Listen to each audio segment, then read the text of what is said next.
आज मैं आप सबसे ज्ञान की एक बात शेयर करने जा रहा हूँ जो मैंने खुद से अनुभव करी है।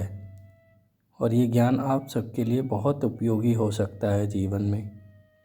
परंतु उससे पहले मैं एक कहानी से स्टार्ट करूँगा, क्योंकि कहानी हमारे जीवन में बहुत प्रेरणादायक होती हैं। यह कहानी महाभारत के स्वयंवर प्रसंग के ऊपर है।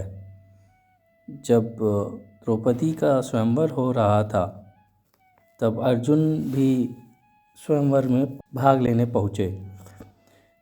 जब अर्जुन मछली का निशाना लगाने के लिए जा रहे थे, तो श्री कृष्ण भगवान ने उनसे कहा कि हे अर्जुन, ध्यान से जाओ, अपने कार्य ध्यान से करना, पैर संभाल कर रखना जिससे कि पानी हिले डुले ना। अब मछली की आँख पे ही ध्यान रखना और निशाना बहुत अच्छे से लगाना। तब से अर्जुन जी ने श्री कृष्ण से बोला कि हे माधव, अगर सब कुछ मैं ही करूँगा तो आप क्या करेंगे?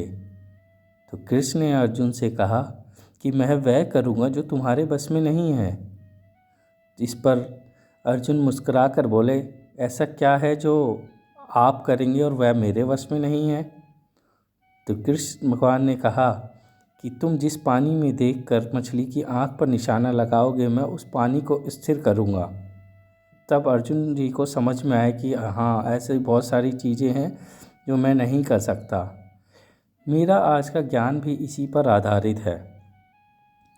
हम अपने जीवन में बहुत सारे कार्य करते हैं और हमें यह लगता है कि वह कार्य हम खुद स्वयं कर रहे हैं, परंतु ऐसा नहीं है, जिसका मैंने अपने जीवन में खुद अभी अनुभव किया है।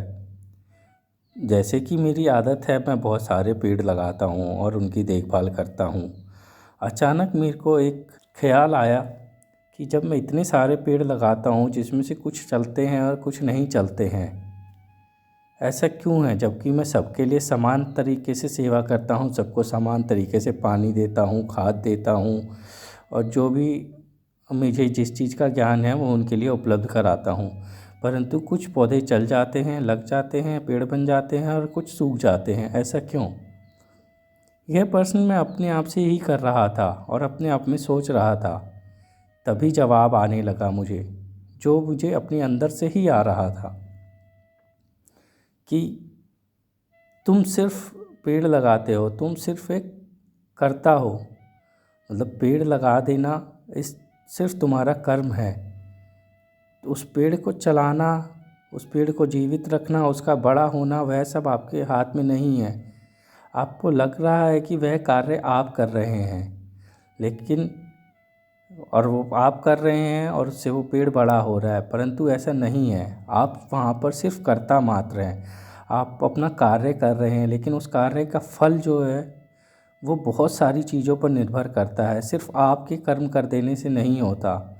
जैसा कि एक पेड़ लगा देने के बाद उसको वातावरण से बहुत सारी चीज़ें चाहिए होती हैं। इनका कुछ का ज्ञान तो हमें है और कुछ का ज्ञान हमें भी नहीं है। जिनमें से कुछ चीज़ें हैं, जैसे कि पेड़ को बढ़ने के लिए चाहिए होती है धूप। अब हम उसको धूप उपलब्ध नहीं करा सकते, वो वातावरण से खुद लेता है। पेड़ को भी चाहिए स्वच्छ वायु, वो पेड़ खुद लेता है। पेड़ को चाहिए धरती से पानी, वो अपने आप लेता है। तो ऐसी बहुत सारी चीज़ें हैं जो वह वृक्ष, वह पेड़ खुद से ग्रहण करता है। और ये तो वह चीज़ें हैं जो हमारे ज्ञान में हैं। ऐसी बहुत सारी चीज़ें हो सकती हैं जो हमारे ज्ञान में हैं ही नहीं, जिसके बारे में हमें कुछ पता ही नहीं कि एक पेड़ को जीवित होने के लिए और क्या क्या चाहिए होता है। ये तो हमारा विज्ञान ने इतना खोज करके हमें यह बता दिया कि एक पेड़ को यह सारी चीज़ें उनके जीवन में उपयोगी होती हैं, परंतु हम वह नहीं जानते जो हमने अभी देखा नहीं, समझा नहीं, जाना नहीं। वही तो ईश्वर है, वही तो उनको चला रहा है, वही तो उनको शक्तियाँ दे रहा है।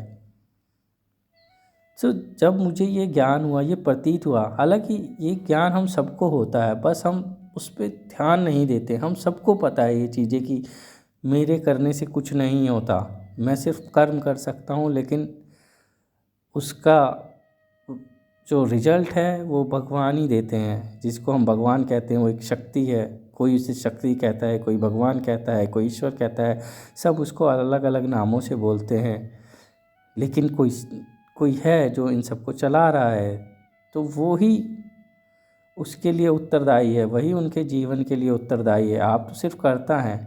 जैसे मैं आपको एक उदाहरण देना चाहता हूँ। कभी कभी कुछ पेड़ कहीं छतों पर उग रहे होते हैं, क्या हमने उसके लिए कुछ किया? हमने उसके लिए कोई कार्य नहीं किया, ना उसको पानी दिया, ना उसको खाद डाली, ना ही उसको वहाँ एक दीवार में निकले हुए छत के ऊपर उगे हुए पौधे को कुछ ऐसे मिल रहे होंगे, फिर भी वह जीवित रहता है और बड़ा भी होता है। तो हम समझ सकते हैं, हम उस चीज़ को अगर ध्यान से देखें तो देखते हैं कि उनको इसको चलाने वाला कोई और है। वो चीज़ें वैसे भी चल रही हैं, लेकिन जब हम उस कार्य को करते तो ये समझते कि ये हमारे द्वारा किया जा रहा है, यदि हम ऐसा नहीं करेंगे तो ये नहीं होगा। परंतु ये सच नहीं है। अगर उस कार्य को होना होगा तो वो होकर ही रहेगा। जैसा कि श्री कृष्ण भगवान ने महाभारत में गीता के उपदेश में अर्जुन को कहा था कि तुम सिर्फ करता हो, तुम सिर्फ अपने कार्य पर ध्यान दो, ये तुम्हारा कर्म है और तुम्हें कर्म करना है। ऐसा गीता में बार बार कहा जाता है कि आप कर्म करो, अपने फल की इच्छा मत करो। ये जो ज्ञान है ये उसी पर आधारित है। ये बार बार वही कहता है कि आप सिर्फ कर्म कर सकते हो, आपके हाथ में फल नहीं है। आप चाहे कितना भी कोशिश कर लीजिए, वो फल आपको अगर मिलना होगा तो मिलेगा, नहीं मिलना होगा तो नहीं मिलेगा। और बहुत बारी ऐसा होता है कि हमें लगता है कि यह फल हमें नहीं मिला और हम दुखी हो गए, परंतु वह जो शक्ति है, वह जो ईश्वर है, वह जानता है कि हमारे लिए उपयोगी क्या है। वह हमें वही देता है जो हमारे लिए उपयोगी है। हमें लगता है कि वह हमारे लिए उपयोगी है, परंतु वह जानता है कि यह हमारे लिए उपयोगी नहीं है, इसलिए ऐसा कार्य नहीं हो पाता। हम उस शक्ति को भूल जाते हैं, हम उस शक्ति को ध्यान नहीं रखते हैं। हम ये सोचते हैं कि नहीं, हम ही ज़्यादा समझदार हैं, हम ही जो कर रहे हैं वही सबसे सही है, और इसीलिए हम गलती कर बैठते हैं। परंतु वह जो शक्ति है वह सब जानती है। वह वो देख सकती है जो हम नहीं देख सकते। उसको सारा भविष्य पता है। जैसे कि मेरे साथ अपने खुद के पर्सनल एक्सपीरियंसेस हैं लाइफ में, ऐसे जो मेरे साथ हुए हैं, जिनको हम रोज़ के व्यवहार के हिसाब से हम अच्छा अनुभव नहीं कहेंगे, परंतु फिर भी वह मेरे लिए अच्छा साबित हुआ। जैसे कि मैं आपको एक दो उदाहरण शेयर करना चाहता हूँ। एक बार मैं पार्क गया, वहाँ पर मेरी कार चोरी हो गई। जब वह कार चोरी हुई, मैं बाहर आया एक बार, तो मुझे अजीब लगा कि अरे मेरी कार चोरी हो गई, अब मैं क्या करूँगा। तभी मुझे तुरंत ख्याल आया, कोई बात नहीं, जो होता है अच्छे के लिए ही होता है, शायद इसमें ही कोई मेरी भलाई रही होगी।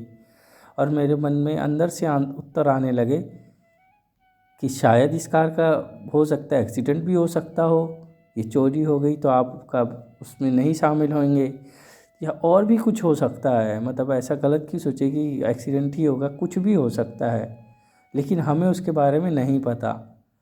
और मैं अपने मन में यही सोचता रहा कि कोई बात नहीं, चोरी होगी तो शायद कुछ अच्छा ही होगा, भगवान ने मेरे लिए कुछ अच्छा ही सोचा होगा।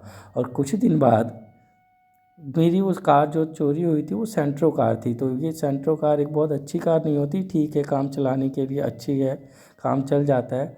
उसके बाद मैंने सियाज कार ख़रीदी, जो कि अगर उससे उसकी तुलना करी जाए तो वह बहुत अच्छी कार है। तो इस तरह हमें पता चलता है कि हमारी लाइफ में, हमारे जीवन में जो भी होता है वह अच्छे के लिए ही होता है, बस हमारे पास उसको देखने की दृष्टि नहीं होती, और वह हम देख भी नहीं सकते। अगर सब कुछ हमें दिखा दिया जाए तो हम अपने कर्म करना ही बंद कर देंगे। इसलिए हमें अपने सिर्फ कर्म करना है, बट उसके फल के बारे में चिंता नहीं करनी है। फल वही होगा जो हमारे लिए अच्छा होगा। ऐसे ही एक और उदाहरण मैं आपके सामने प्रस्तुत करना चाहता हूँ, जो मेरे जीवन में घटा। मैं गुड़गांव जॉब करने जाता था एक कंपनी में। वहाँ पर मेरी किसी से कोई थोड़ी सी कहासुनी हो गई। उस वजह से मुझे कंपनी में से निकालना के लिए, मतलब जाने के लिए कहा गया। ज़्यादातर लोगों में ऐसा होगा कि अगर उनको कंपनी से या जॉब से निकाला जाए तो वह दुखी हो जाएंगे, परंतु मैं दुखी नहीं था। मैं हमेशा से अपना बिजनेस करना चाहता था। मुझे लगा कि ईश्वर ने मुझे यह मौका दे दिया है, अब मुझे यही करना है। सब लोग मुझे आकर सांत्वना दे रहे थे कि आपके साथ बुरा हुआ, बट मैं उनको यही कहता, नहीं, मैं दुखी नहीं हूँ, जो हो रहा है अच्छा ही हो रहा है। मुझे पता है ईश्वर जो मुझे मेरे लिए करेगा वो अच्छा ही करेगा। और ऐसा ही हुआ। कुछ दिन बाद मैंने अपना खुद का कार्य शुरू कर दिया और मैं उसमें सफल भी हुआ। आज मेरे साथ बहुत सारे लोग जुड़कर काम कर रहे हैं। उसकी ज़्यादा डिटेल मैं आपको यहाँ नहीं देना चाहता, बट ये सिर्फ इसलिए बताया मैंने कि हमारे जीवन में जो होता है अच्छे के लिए ही होता है। हम सिर्फ यहाँ पर करता है, हमें अपना कर्म करना है, और वो कर्म भी हम नहीं कर रहे, वो कर्म भी हमसे वही सृष्टि करवा रही है। वह हमें लगता है कि ये हम कर रहे हैं, उसका फल भी हमें लगता है कि हमने कर्म करा तो ये फल मिला। परंतु जो मैंने आपको इस शुरुआत में उदाहरण दिया पेड़ का, हमें पता ही नहीं है कि उस चीज़ को फलित होने में और क्या क्या चीज़ों की आवश्यकता है। तो वही सृष्टि वो चीज़ें पीछे से हमें देती है और हमें लगता है कि यह हमने किया तो ऐसा हो गया, परंतु ऐसा नहीं है।